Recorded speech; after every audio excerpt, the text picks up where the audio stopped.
This is the 1969 Cadillac convertible I bought as a gift for my dad to replace the other 69 DeVille I bought him, which was so rough, it's now being scavenged for parts to build this one. This one's in decent original shape, but missing an engine, which is in pieces in the trunk and on a crate. That's why last video I took the one good thing the white Caddy had to offer, its beating heart, removed it, stripped it down, worked day and night to remove 8 of the 16 manifold bolts that snapped off in the heads, painted it, burnt the paint to a crisp with a torch trying to get the broken bolts out, painted it again, and now we gotta get it into the brown car. A lot easier said than done. Right, moving along here. Now it's time to put that wasn't a spark plug.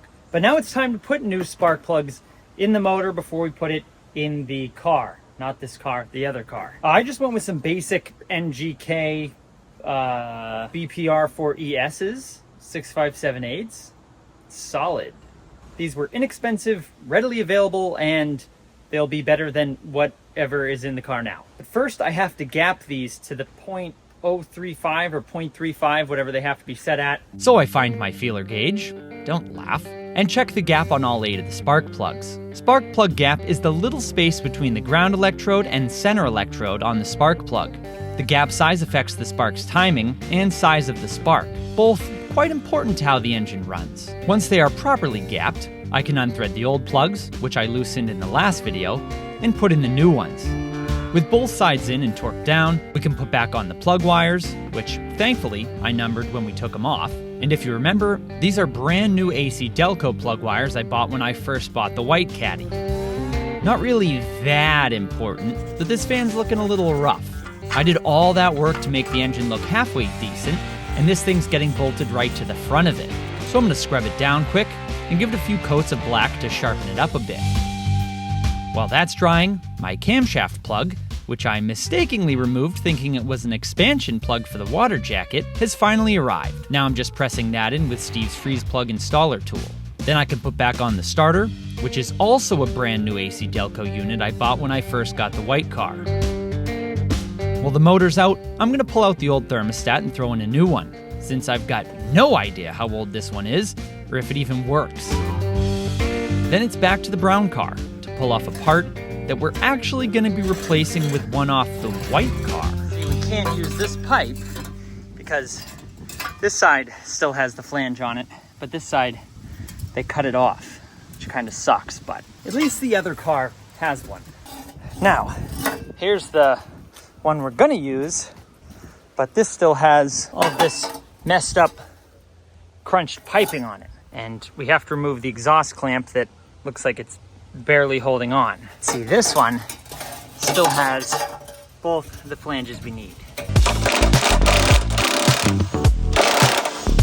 That'll do it. Separated. Now we've got that portion of the exhaust system good to go, it's time to get the rest of it, which means my eternal nemesis, the manifolds. We're putting on the manifolds that came with the brown car. That's why we spent 8 years of my life taking off the messed up ones off the white car. We've got to be careful here though, because the threads into the head aren't in, let's say, the best condition. The studs on the manifolds we're putting on aren't in the greatest shape either. In fact, at first glance, they look almost unusable. So I'm gonna run a chase through the threads a few times to see if I can clean them up. And while I'm doing that, Dad's using the torch to build something that's gonna make getting the white Caddy moved without a motor a whole lot easier. But we'll get back to that in a bit. Then he and I can carefully dry fit the manifolds on both sides. If we mess up any of these threads, all the nights we spent getting those broken bolts out would be for nothing. I got brand new bolts, some of which needed to be trimmed. 1/4 inch off the bolt. But everything finally went into place and tightened up nicely. Well, that's huge, because now both the exhaust manifolds with the gasket are on and the bolts are tightened down. I was so nervous that we were gonna have a problem with this because of how screwed up some of the threads were. But thanks to Steve and my dad, we got this sorted out. And now finally, all the bolts are in, both the manifolds are on, which means this motor is ready to go into the car. Huge. Almost ready. I still need to put on the flywheel and torque down the bolts. Then move the engine into position. That thing Dad was building, that's a bracket so I can mount a winch to my trailer, so I don't have to load another Caddy onto the trailer by hand, or other means. I secure the hanging tranny in the white Caddy. That sounds weird. Before winching it onto the trailer, where it'll go away to storage for the winter. Then we pull the brown Caddy into the operating room, or driveway, where it'll receive its transplant, and where Dad started to play around with the polish. Wow, holy shit. That cloudy brown paint actually is going to shine up very nicely. He just wanted to try a test spot by hand to see. That's wild. This thing is going to clean up. Insane. Look at the gloss. All right, the brown Caddy is in the driveway, and now the fun begins. Transmission's jacked up, motor is in position, almost, kinda. What I have to do next is finish torquing down the flex plate. Then I need to put the torque converter in the transmission, and I think that's it. And then, get the whole entire motor in and wired up. But just minor, one step at a time. I torque down the flywheel bolts, struggle immensely to get the torque converter into the transmission. Then neighbor Bob comes over to help remove the massive hood. Heavy hood. Heavy. All right, I go on this side. I like to have a place to run. It's gonna hang up. Except, of course, one of the bolts was cross-threaded into the nutsert plate thing on the hood. Just spinning up there? Let me see, boy. So us three geniuses put our brain power together to try to figure it out. But as it turns out, Oh, yeah, it's shaky. Yeah, the nut snapped off this thing. Yeah, that's all it did. there's another one on the white Caddy. So I cut this one off. Success. And then we can finally remove the hood. Where's your cooperator? Where's your cooperator? Really? Be careful with that one, though. Oh, that looks so nice. Bob, you can look out your side if you want. Look at two Cadillac hoods in the yard. Hood's off, motor's lined up, and it's ready to go in. So with the crane, we hoisted it up over the grill and began lowering it into position. This engine is massive, and so is the bay it sits in. But it takes some adjusting with the crane and leveler to get it to set down into the right spot, as we push and pull and wiggle the motor into the mounts. Neighbor Mark sees us having some issues and stops by to give us some help too. The whole neighborhood came together for this car. I really do have the best neighbors. And after more wiggling and pushing, the motor's in the new Caddy. I tighten up some of the bell housing bolts before calling it a night. My gosh, what a success. This is perfect because today's a Sunday, but tomorrow, Dad leaves for work for the week till Thursday. I'm gonna see if I can have it running by the time he gets home.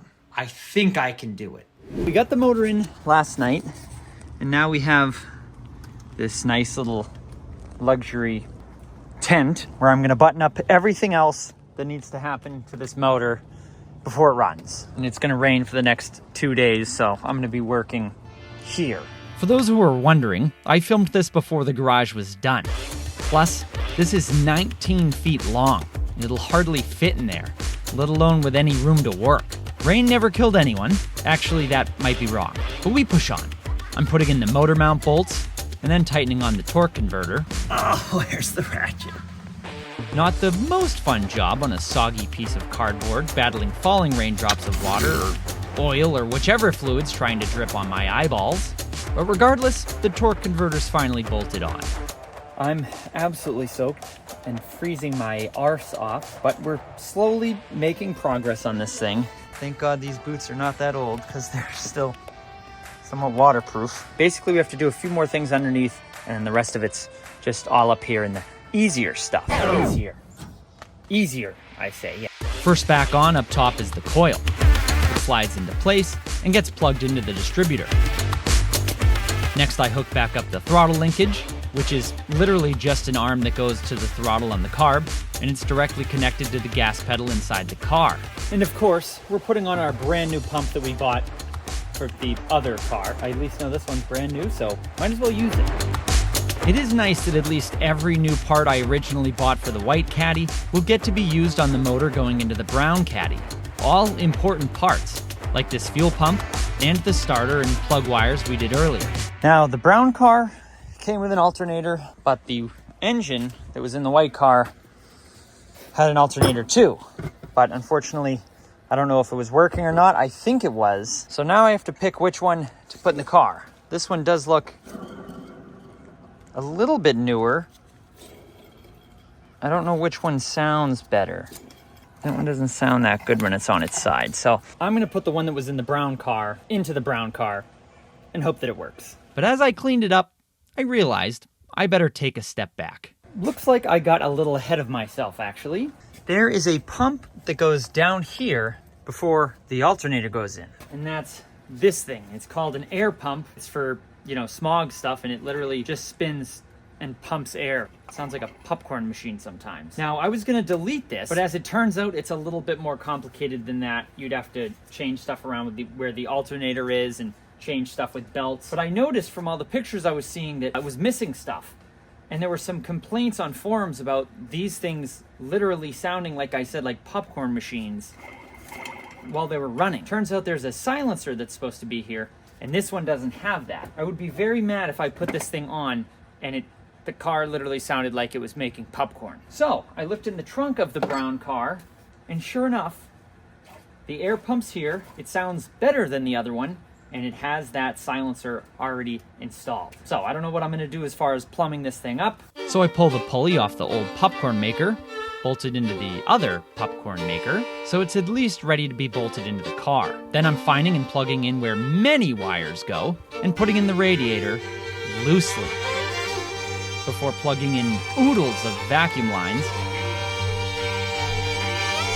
and finally putting in the popcorn machine. The main problem is finding out where all these strange vacuum lines go. Look at them all back there. And I have pictures of everything, but this car being a lot more original than the other car was, like the vacuum lines are different colors. Those ones have probably been replaced. These ones are probably original, so they've got colors on them and stuff, and kind of hard to find a diagram of where all that stuff goes. And the next morning, as the sun rises, as the rain falls, I bolt on the pulley to the air pump, which had to be done in the car. And once that's in, I can put in the alternator above it, making many trips to the trunk to find bolts I've misplaced. Now the alternator's in, I can move to the other side of the front of the motor to put on the power steering pump. Then back to the other side of the alternator to figure out all the wiring. And I can't forget this little guy. Looks a little broken, but this plugs on, see down there? That's the only thing that tells us the temperature of the coolant. And it doesn't actually tell us the temperature, it only tells you when it's overheating. So, it's kind of important. With that in mind, I plugged it in and prayed that it works. Now onto the hoses of the cooling system, mainly the heater hoses. Thank God the other car's still here as a guide on what goes where, and for parts that may not have been in the trunk of the brown car.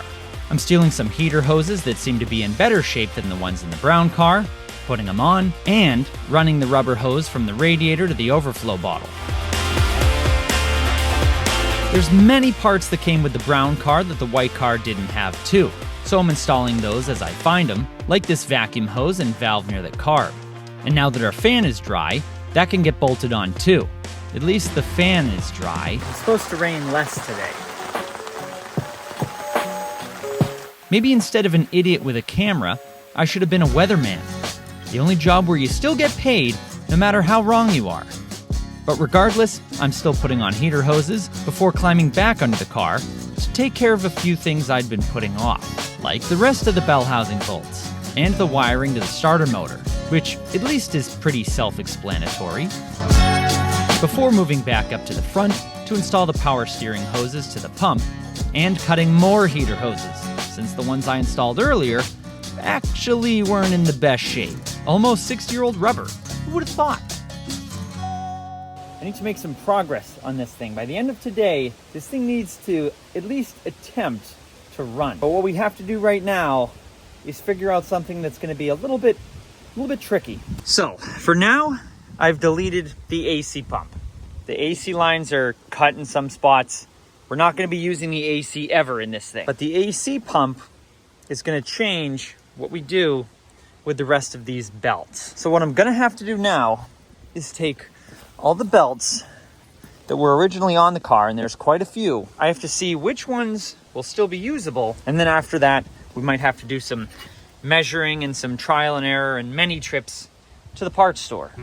So I took the belts one by one and found which one fit where. I think I figured it out. I'm pretty proud of myself. This is the belt that I'm gonna have to measure. So this is the stock belt that would normally go around the power steering pump to the crank pulley and over the AC compressor. But because we're taking the AC compressor out of this, we're basically gonna need a belt that's gonna run on this pulley, nice and straight, but it's gotta be quite a bit shorter. So now I have to measure how much smaller of a belt I need, and then go to the parts store and get like every size that's close to it.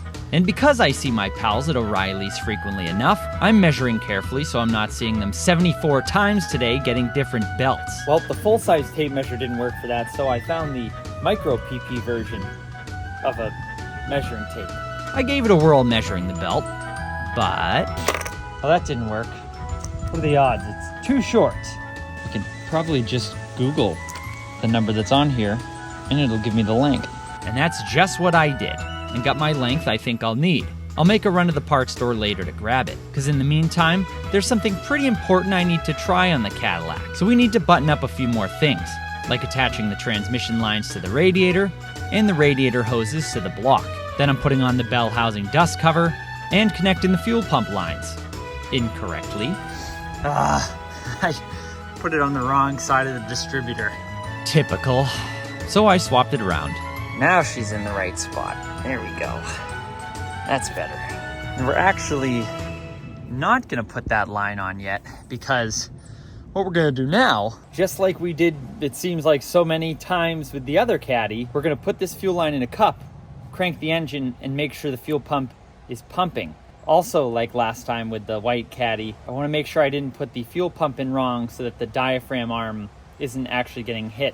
This lever goes into the engine and rests on the camshaft. As the engine runs and the cam spins, this lever goes up and down, creating suction. If this arm goes in wrong, it won't hit the camshaft and won't go up and down, which just sucks. I mean, doesn't. So we're gonna crank the engine over to see if the arm is hitting the cam so we can check if we're getting fuel. I connect the battery, which did something odd. And looking back, that was weird.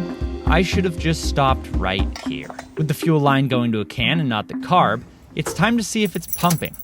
But... why am I not getting anything at all? I'm getting no power at all. Battery's fully charged. It's been on the charger for 2 days. Cables are on. What the heck? What's missing here? Oh, that's what it is. Cheeky little ground wire I forgot about. The ground wire for the block. Kind of important. I sand off my beautiful custom paint so we get a good ground, put back in the ground bolt, and when I try to start it, flames. Oh my God. Something just sparked up. Holy crap. I don't know what just happened. Holy crap. The car was on fire for a sec. Wow. Well, it looks like this wire right here just freaking melted. I don't know what happened, but I was shook. I've never had a car I was working on catch fire before. This could have been so much worse. What the hell happened here?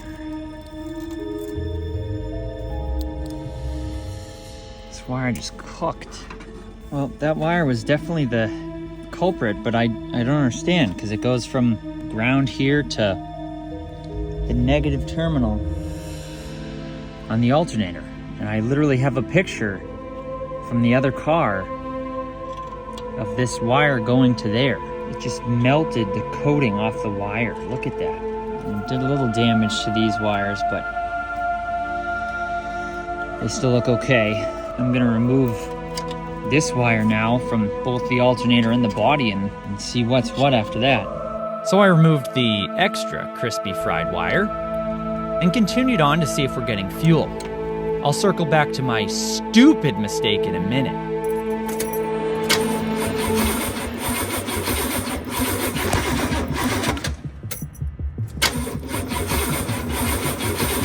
I cranked the motor and checked the cup.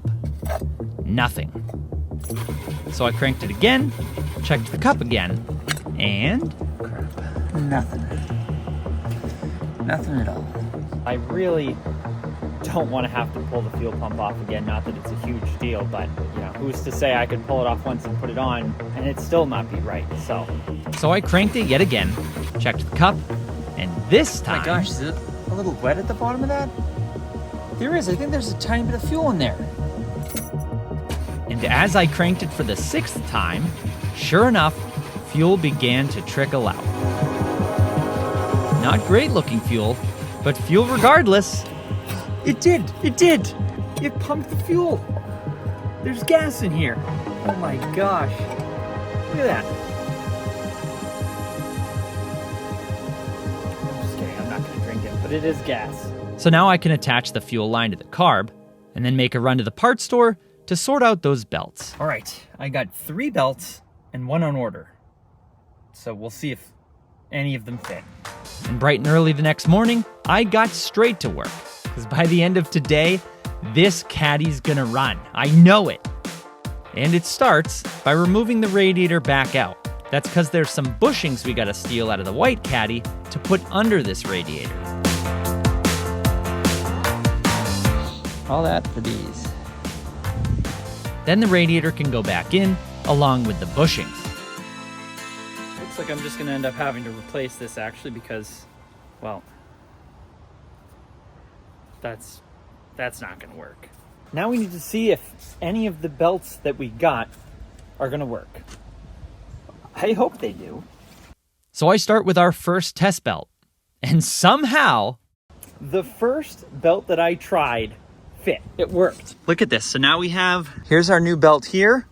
Perfect. I haven't actually tightened the power steering pump, but good slack on that. That's going around the crank. This one's going around the crank to the water pump to the air pump. And then this one's for our alternator. Ladies and gentlemen, we are getting closer to starting this thing up. We're getting very close. It's been a labor of love.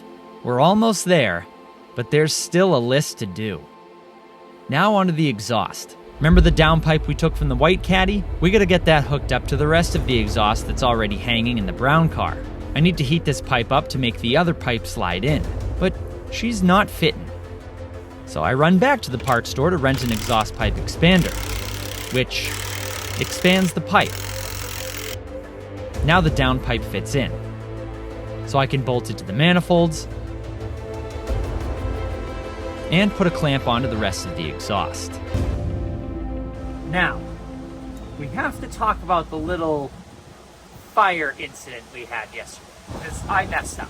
So what I've been going off of when I'm connecting everything on this motor is all of the pictures I have of every single square inch of this motor in the other Cadillac. All my wiring connectors, all my vacuum hoses. But the problem is, it's been 50 years since that stuff was installed from the factory. So stuff has been changed, replaced, and here's where I messed up. So I had a picture of 2 wires going to this ground post on the alternator. This is to battery, and this one's to ground. In the moment, I was just going straight off of the pictures I had from the other car, so I connected 2 black wires that were right there to the ground post, because that's the way it was on the other car. Completely not realizing the fact that one of the wires that I attached to the ground post on the alternator went to the positive terminal of my battery. That's right.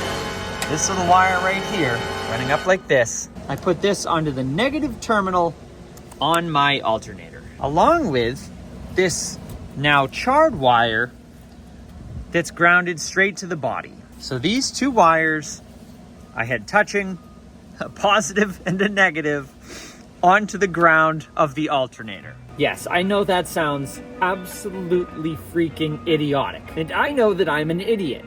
I'm no professional mechanic by any means, but that one was just stupid. And frankly, this is embarrassing to say. I really shouldn't even be saying this. I should have just cut that all out. Hope you guys ignored the, the charring and the fact that this wire completely melted. But I just want this to be used as a lesson. I was so focused on using the pictures I had from when this motor was in the other car, not realizing that on the other car, this doesn't go to anything.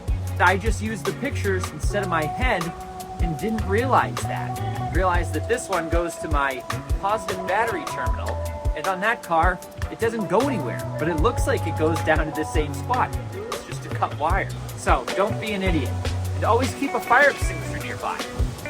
The lucky thing is, this isn't the end of the world. There's a chance that I could have cooked my radiator. Wow.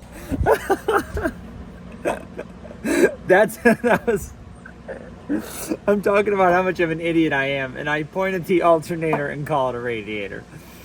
Oh man. I'm done. Don't listen to me anymore. So, worst case is my alternator got fried. Not a huge deal. I have enough. I think the long days on this car are taking a toll on me. Damn. Now we've got to make a new ground wire to replace the one I lit on fire. I splice in a new, non-fried wire, add a correct eyelet, and connect it to the correct spot. We're in the home stretch now. I go to the store to get some new radiator hoses and replace the other two belts, which I install once I get home. Now I'm loading in the battery and throwing it on the charger again, so it's ready for lots of cranking tonight as it tries to start. Now I'm installing the overflow hose and upper radiator hose. A little trick Steve told me, I almost forgot. Fill this upper radiator hose with coolant so that there's some right at the thermostat so that we don't boil this motor right away. I think. I tightened up the radiator hose to the radiator and discovered I haven't even started it yet and I've already got a leak. The thermostat gasket is not holding tightly. I'm gonna tighten it down, tighten these bolts down again. Maybe they're just not tight enough, but we'll see. It's already making it to the ground. I'm glad I found this now though instead of when the engine's running. So I tightened down the thermostat housing and put on our lower radiator hose. The new belts are all on. Radiator hoses both on. All the connections up top I think are connected. This motor's ready to try to start. I top it off with fluids, power steering, then lots of coolant. There's only one thing left to do, I think, I hope, and that's try to start this thing up. This is a moment of truth. Let's see what happens. Ready?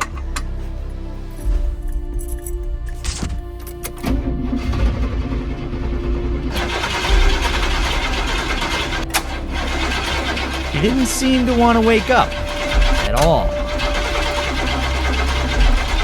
think it might need a little starting fluid. This can doesn't work. I found a can that worked. Try again? And we tried again. It seems like it wants to go. Yeah. I wiggled a few things and then tried again. It started to seem like it was going to catch, but it wouldn't. I went back to just cranking and cranking. It has gas in it. Gas in the car, yeah.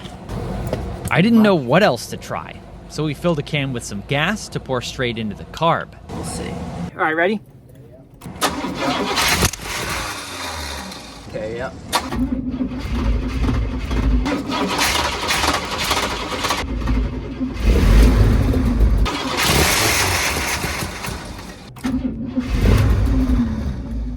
Ty, come over here for a second. Then I heard a meow and had to go make sure there were no kitties being harmed. That was a kid yelling or if that sounded like a long meow. And 20 minutes later, Ty and I arrived back to try again, and our savior arrived, neighbor Steve. With it this high up. If I put it down, it really doesn't need to be in the air anymore. I just thought in case I had to plug it. I would put it down because maybe something. It's a good start. Cheap, easy fix. So we got the front of the caddy back on the ground, gave it a crank, and it already seemed better.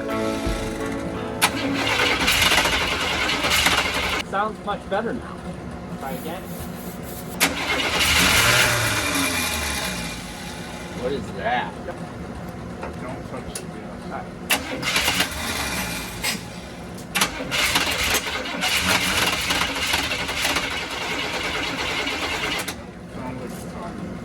You move this distributor at all? Didn't touch this at all, but this slides it.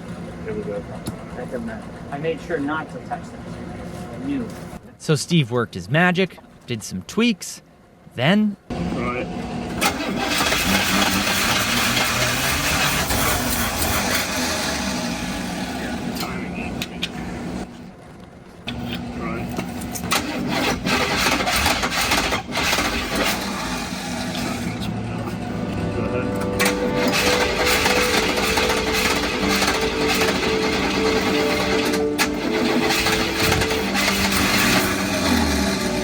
he's making more adjustments to the timing by turning the distributor.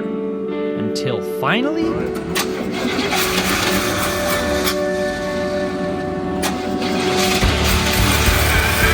she fired.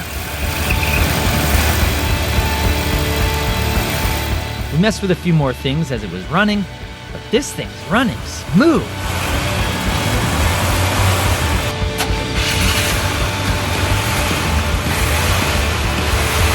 So the timing was just off, then the plug aren't out of control while you're on. So I tried to put it in gear or something. In reverse.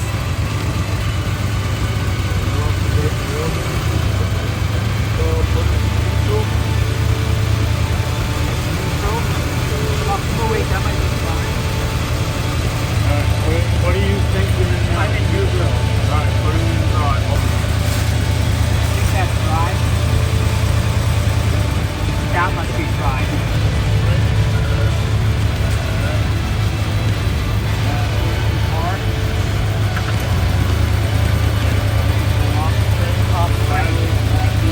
Yeah.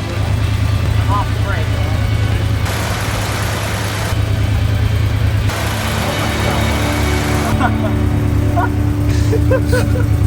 Oh my god. What a feeling. The car's running, and smoothly. Then it goes into all the gears, meaning I didn't somehow screw up putting in the bell housing.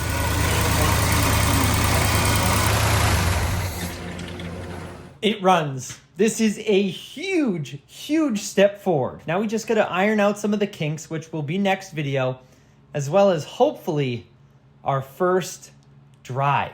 Thank you guys all so much for watching. If you haven't yet subscribed, now is the time to do so. I'm trying to hit that 100,000 mark. Thank you guys all so much for the love and support. I'll see you in the next video. Happy motoring.